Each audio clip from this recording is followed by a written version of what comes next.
when I first came in the programme for that Canada tour, I had no grit, no sense of like digging deep. I'd kind of back out at the first opportunity I could. But you just watch the people around you. You've learned a lot from the people. How does that differ in terms of feeling for you? Scary, because I always thought I'd be the youngest one. Could act a bit dumb sometimes. And I'd say with sevens, you're going for 3 days, so you've got 2 games each day. The day before the first game day, How do you stay motivated for the physical side, the mental side, and dealing with setbacks? I had my fair few setbacks like every athlete has had. And I think it's important to know that it will happen eventually. It's not going to be a perfect ride. Welcome to the first episode, actually.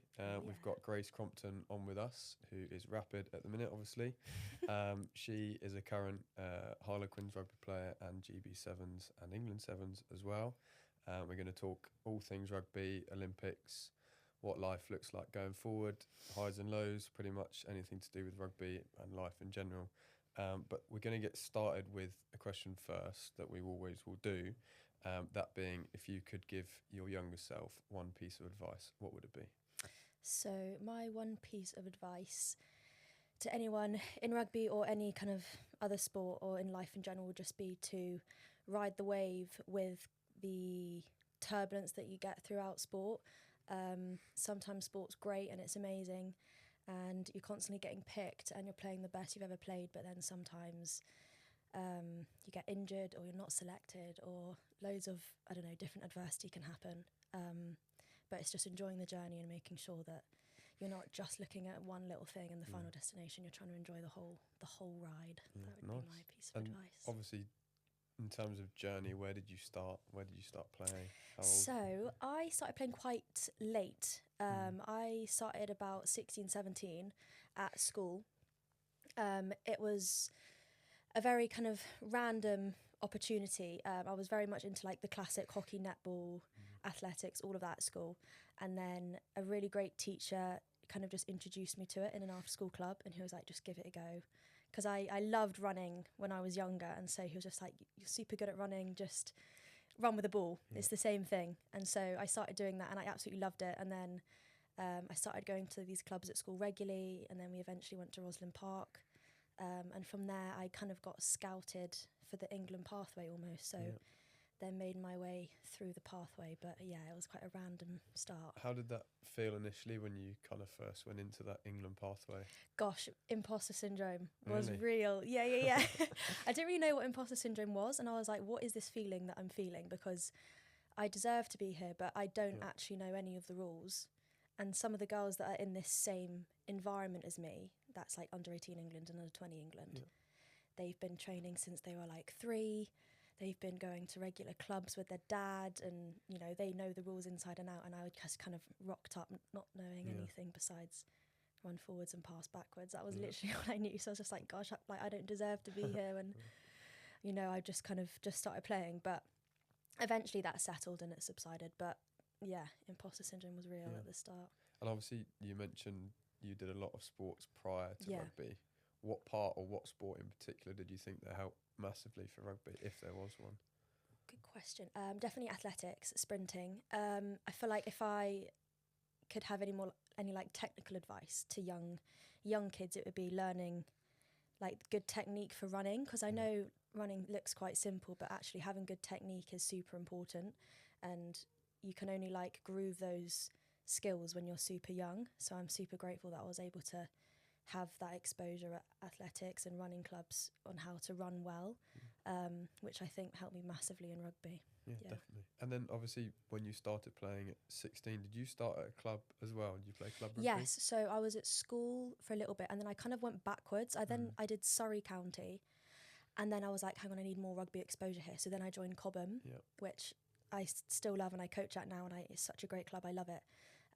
So I kind of went back and forth throughout the pathway in little weird ways, but yeah, Cobham was great and I spent most of my 16, 17 and 18th years at Cobham. And then from 18 onwards, when did you start getting into the sevens circuit? So obviously 18, do your A-levels, and then I went to Bath Uni, which I loved. I studied sport management and coaching, and I needed to join a Prem club because I was like, I'm not going to get picked for England Sevens if I'm not playing rugby, and you need to be in a Premiership side to get seen more. So I was like, right, let's join Bristol Bears, which I loved. I was there for 3 years, I think. And I absolutely loved my time there. It was great. And then just got a random call from someone at the RFU, and he basically said, do you want to fly out to Canada for 2 weeks and play a bit of sevens for GB? And this was after Tokyo, so obviously COVID happened, and then the games kind of were a bit weird that year, but it was after Tokyo, and the girls came fourth in Tokyo, so they're all a bit down and, you know, heartbroken, and that sport can be. So I just kind of rocked up and I was like, hi guys, super excited. And everyone was a bit like, oh God, we have to go play sevens in Canada. But I was absolutely buzzing. I was playing with people that I'd looked up to, like Abby Brown, Meg Jones, Emma Uren, everyone like that. I remember watching them for years and I was like, gosh, I'm actually playing alongside them now. Jazz Joyce as well, gosh, she's probably up there with the you know, my biggest inspiration, I guess. But so that was kind of how it happened. Again, imposter syndrome was real then.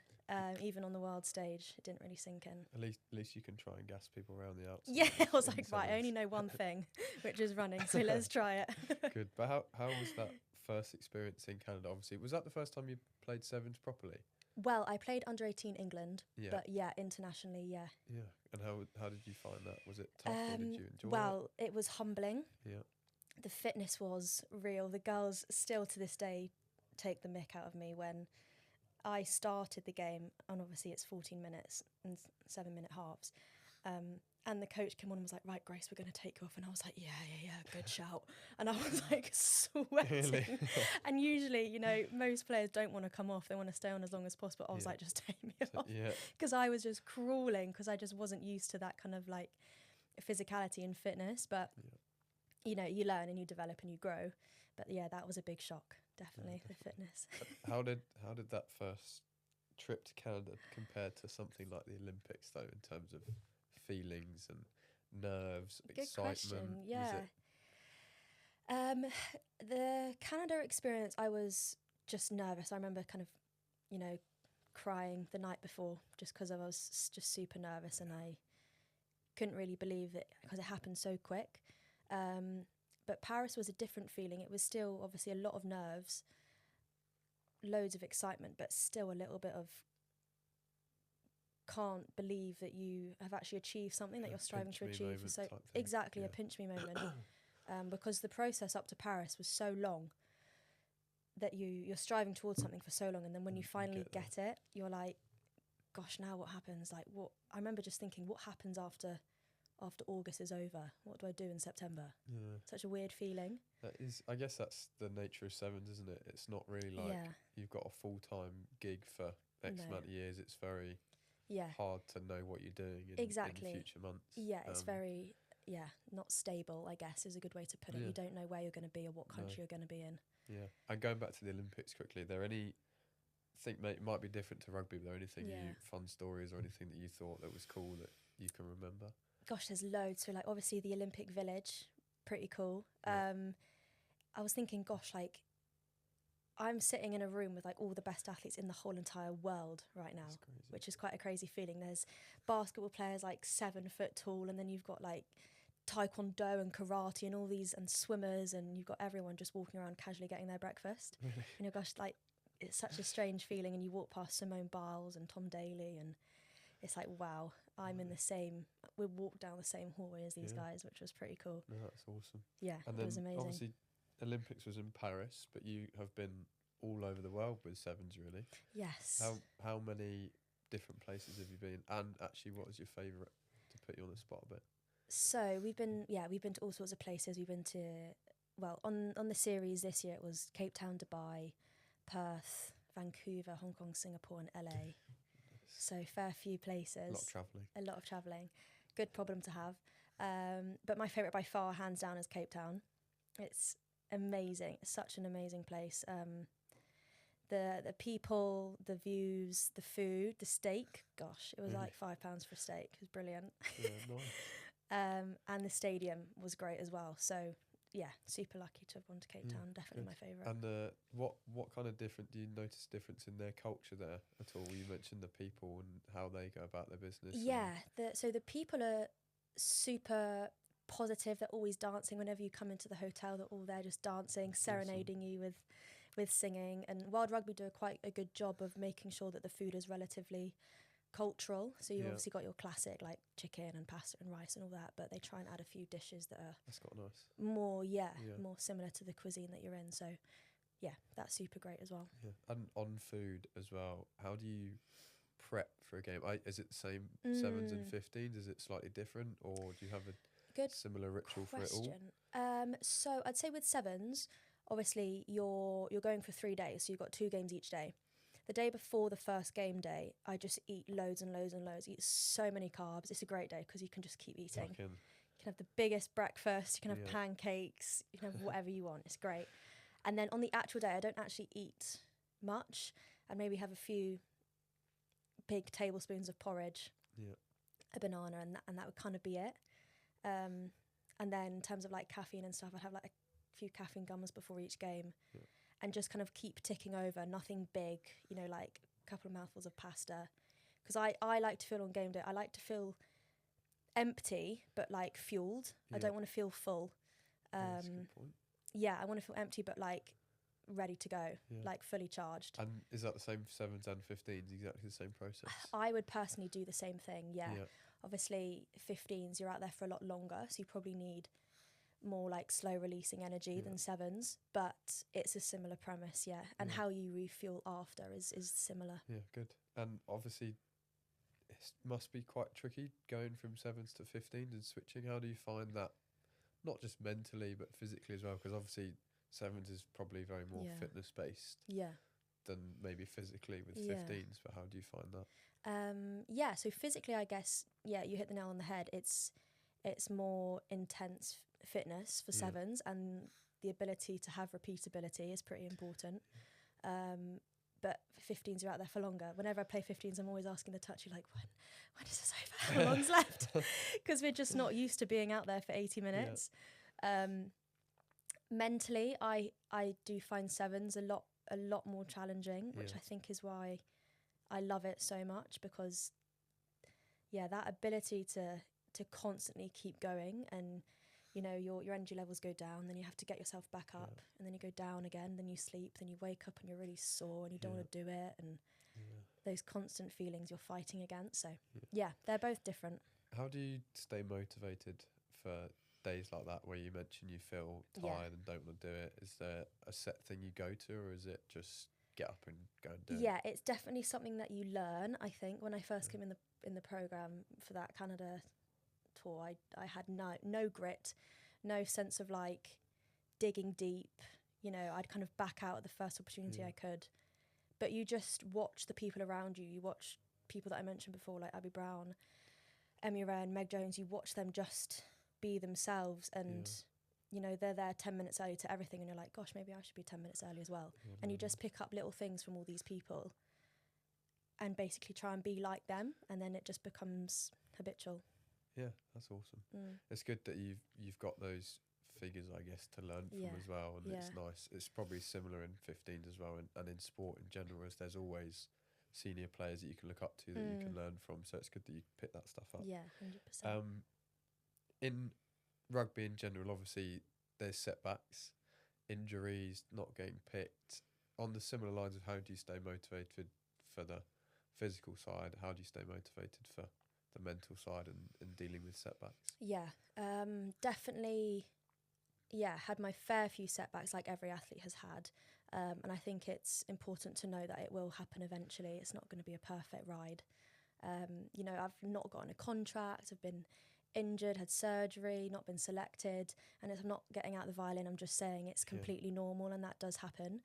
But then I think when you're going through a time like that, you've got to know that something so good is around the corner. And I'm a true believer that everything happens for a reason. Like you got injured for a reason. It might not be clear then, but something so good is gonna come around the corner. You can be at your lowest, but then you can then go out and play in the Olympics. So it's just like complete contrasting things. It's a good way to look at it, though. Definitely a good way to. How does that make you feel, being or knowing that you might be high one minute and really low the next, or vice versa? Is there a certain feeling you get constantly that's... I think it's important to find neutral again. whether that's for a short period of time or a long period of time, it's important to be up there and feel those great feelings, but then knowing that, right, okay, that was a moment, it doesn't define me, I need to come back down. And same when you're down there, you can have a cry. I truly believe that you need to have a cry, it's great. But you can't be down there for too long, you need to be like, no, I'm better than this, and you need to come back up. So having neutral is super important. Staying it's like grounded. A safe place. Yeah, exactly. I think it's a big quality in sports people in general. If they can stay grounded, they're always quite successful. Yeah. On success, what would you classify as success? I would classify it as success in rugby as you are enjoying yourself, you are enjoying every aspect of it, and you are where you want to be. I think throughout your career you can be striving for different things. You might be trying to get an Olympic selection, but you might just be trying to get back on the pitch again. So being able to again stay in that neutral space and be like, actually, I'm so happy with where I am now, then I think that's success. And is there anyone that you look up to that has that kind of mindset or way of going about things? It can be outside of sport as well. It doesn't have to be in rugby. I'd say I've always looked up to Jazz for like the way she performs and how physical she is, and she's super speedy. So having her to look up to for a while was great, and then she obviously left the Sevens program after Paris, and so then it was kind of just me, and I was like, gosh, who do I look up to now? So then I kind of just turned inwards and was like, right, there's not someone right now I can look up to, so I guess you've just got to be that person for yourself, which sounds a bit odd because you can't look up to yourself, but I guess you can now, I could now show the younger people where I once was a few years ago how you act in different ways, you do things, and which is quite a cool position to be in. I was going to say that though, it seems like you've got to a bit of a point where you've learnt a lot from the people or the senior people above you, and now it feels like you're starting to get to a point where you're maybe having to do the same for the younger generation. And how does that differ in terms of feeling for you initially, obviously, where you're learning from people, and now you feel like almost a role model, and you probably won't say it, but you are a role model for people. So how does that feel, knowing that you're kind of at that stage now? Scary, because I always thought I'd be the youngest one in the squad. I always thought I'd be very naive, and I always thought I kind of could act a bit dumb sometimes and be that sort of person. But now I'm like, gosh, I'm a bit older now. There's so much talent coming through. It's scary. That's good though. Which is so good, and it's realising that you're at quite a privileged point where you can actually be someone's inspiration, which sounds so far-fetched, but I guess it is true. There's not a lot of role models in the women's game, so even if you have the off chance to be that for one person, then it's worth it. It makes a difference, doesn't it? Yeah. And obviously in the women's game it's evolving massively over the last 12, 18 months. How have you, I guess, enjoyed seeing that come about, and more younger girls playing rugby at local clubs, and just in general the rise of women's rugby? Yeah, so good. It makes me so happy to talk about it, especially what I've seen. I do lots of coaching, obviously, and I work at a school as well, and just the interest girls have, that even the fact they're asking, where can I play rugby, that shows that it's in their eye line and they're seeing it, and they know that it's a possible, venture for them to go into. It's a possible job. Even that like glimmer of hope is showing that there's so much progression through women's rugby. So it's quite cool to be a part of that at the moment. And you obviously mentioned coaching, and I know we do a lot of coaching as well, which is great, but does it change your perspective on how you see the game and how you play the game now that you've coached quite a lot? Because you've probably been coaching for the last 3-4 years, quite a while now, I'd say. But has it changed your perspective on the game at all, or how you approach it? It's definitely made me simplify the game a bit. I think when I coach, I usually coach quite younger, especially girls as well. So firstly, I'm thinking, right, they need to have fun, and when they're training for rugby, it's not like they're at school. They don't have to be shouted at and told off. They should be able to express themselves and be who they want to be without, someone being like, stop talking down their throat. So that's something that I'm quite conscious about, letting them enjoy themselves and be who they want to be. But also keeping it so simple. I think rugby can be guilty of overcomplicating itself, and it's literally what my coach told me all those years ago, run forward and pass backwards. It's so simple. Yeah. So I think when I'm thinking about what I want to coach and simple drills and stuff, it's just so basic, and then it can be kind of progressed in different ways. And then is there a coach that you've looked up to that obviously you've learnt that through being coached yourself as well? So is there any coach in particular that you have gone, I really like how they operate and want to coach like that? Yes, yeah, I definitely say the coach I had at my school, he was called Mr. Thompson. He was amazing. He was just a bundle of energy, and he was so much fun, and he was so not serious. I mean, thinking from his position at the time, he had a bunch of girls that had never played rugby before, would scream every time they got the ball. He was probably just laughing to himself the whole time, but he never made us feel like we didn't know anything. He always made us, he wasn't patronising. He wouldn't dull things down because we didn't know how it worked. He'd speak to us the same as he would the boys' first team. Yeah, it makes a difference. Which makes a huge difference. You wouldn't feel like you're stepping out of your comfort zone because he made you feel so comfortable, which I think is super important. Yeah, that's awesome. Do you enjoy it, coaching? Yes, Yeah. I love it. I love girls trying it for the first time and they're like, oh, this is fun. And I'm like, I know, I know it's fun. And I think because the way I got into rugby was so by chance, I'm so aware of how important it is to give girls the opportunity to try it. And if they try it and they don't like it, then at least I've tried, and they know that they don't like it. But you'll never know if you don't try. And it's so cliche, but it's so true. No, it's good. It's been awesome to see over the last probably 4 or 5 months. We've done a lot of master classes with coaching, and to see the girls that turn up, that see the likes of yourself and Abby Brown, Lauren Tawley, all of the girls that turn up and coach, just to understand that you guys are very normal and that it's very achievable. And I think it's nice to give the girls that opportunity to get coached by yourself. Yeah. And how do you find turning up to those days where you're going to get 15, 20, 30 girls turning up, kind of knowing who you are and wanting photos? And I mean, gosh, that's weird in itself, because you're like, gosh, well, I've just played rugby and haven't really done much. But of course, from their point of view, they see someone that they could be in the future. And like you said, I think it's important that you're relatable to them. Like we did our GCSEs, we did our A-levels, we went to school, we were very busy as well, but we still managed to find time for rugby, which is what they're doing. So I guess, putting yourself in their shoes, and just praising them that they even showed up is super important, and letting them know that they can, be themselves and have, an hour away from home and de-stress and just. No, awesome. What's, going slightly away from coaching now, what's a part of the rugby lifestyle that people glamorise but you kind of don't effectively, that people go, oh, that looks amazing, and you go, actually, it's not all it seems to be? I'd say it's a bit like bittersweet, in terms of the lifestyle is so amazing. You get to go to these amazing places, 8 different stops around the world. It's great, and I'm so grateful that we were able to do that. However, it does look like a little bit of a holiday when you're away, because everyone's videoing the beach and putting it up on their story. But you see your hotel room, you see the gym, you maybe see the beach for half an hour in the evening, but that's about it. So you definitely aren't on holiday. You are training, and you're there to perform.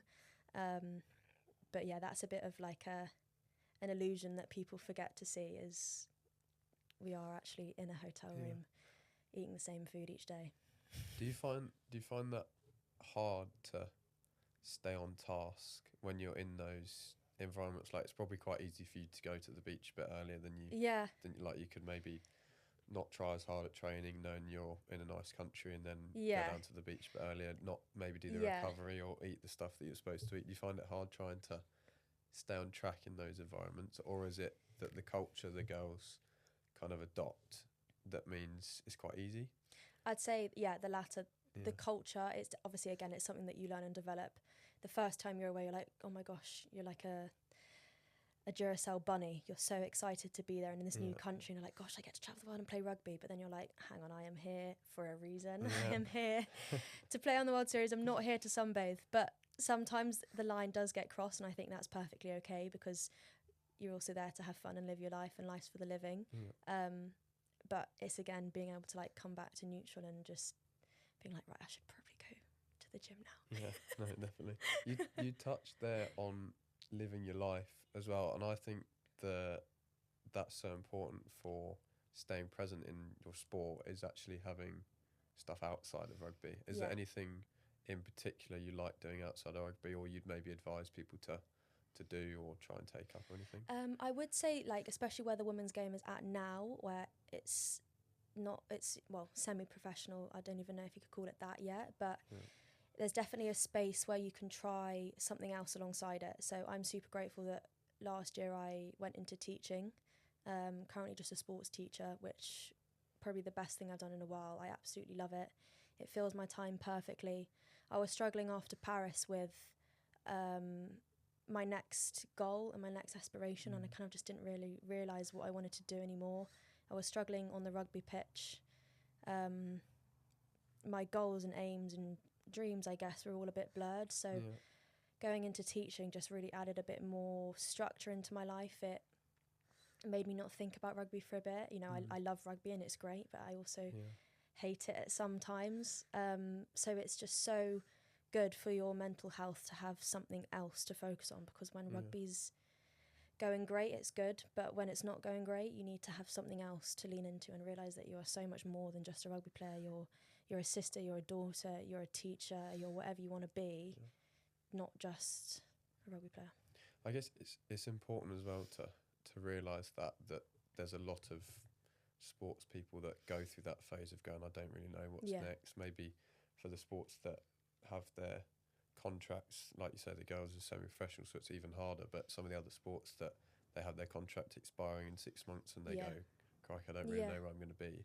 There's probably, there is also a lot of younger people in that, probably 15 to 16 to 21 that go, I don't know what I want to do.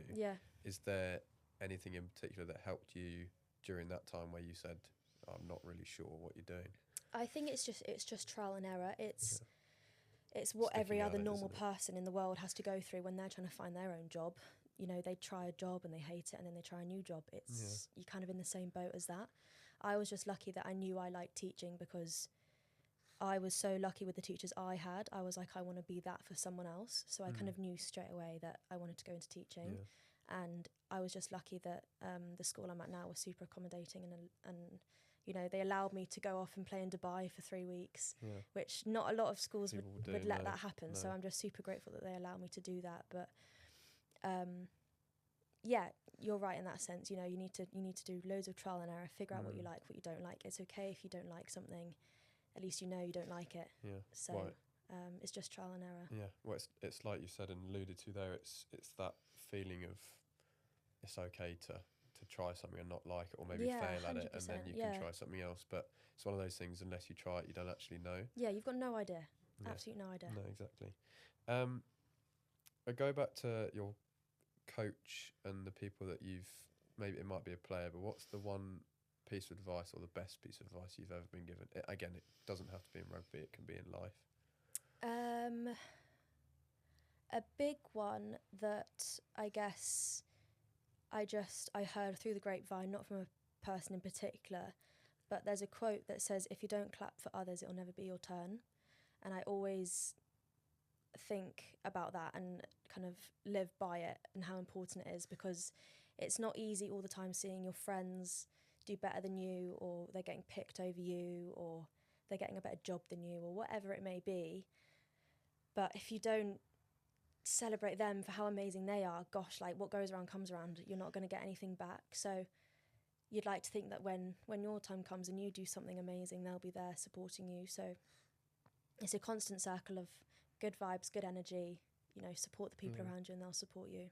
And on that good vibes, good energy, obviously travelling around the world with a small group of girls, you must build some very good friendships and connections. And how does that help you, and how does that make you feel when you're maybe struggling at times, or they're struggling, and you kind of got each other to lean on a little Yeah, bit. gosh, sevens is a sport where you learn a lot about the people next to you, which is why, again, another reason why I love it. The people that you meet in sport are just the best, to be honest, because you go through such high pressure moments together that really bond you, and you kind of have a bond for life, I guess.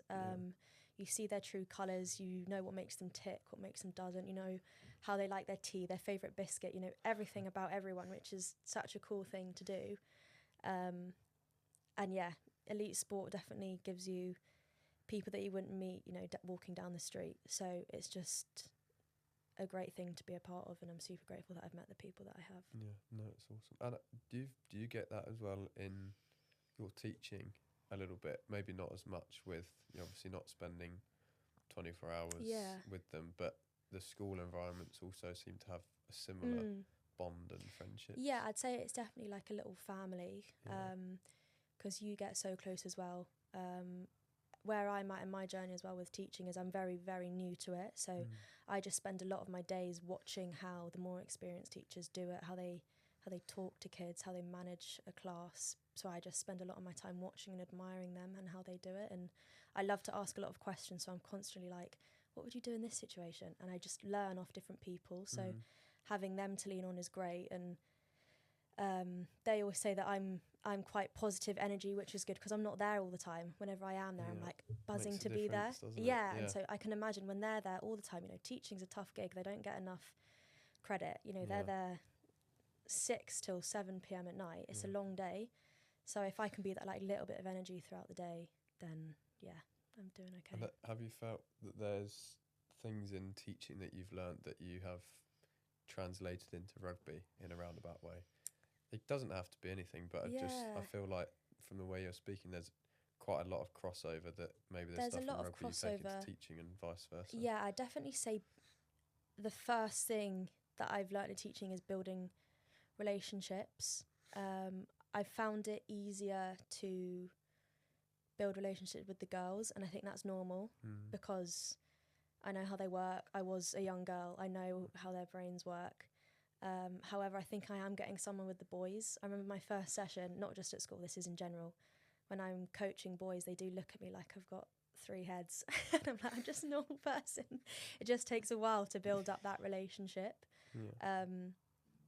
But the other day, well, our school, we had our prize day, and I got one card, and it was from this little kid in year 8, and he just said that he was really happy that I was able to teach him some rugby. And so the fact that it was a little boy and not a little girl, I was like, gosh, that's just amazing. How does that make you feel genuine, like when you get, because you had one from when we had the coaching masterclass, you had just had your shoulder up, and one of the girls was looking forward to you coming, so I wrote you a card saying get better.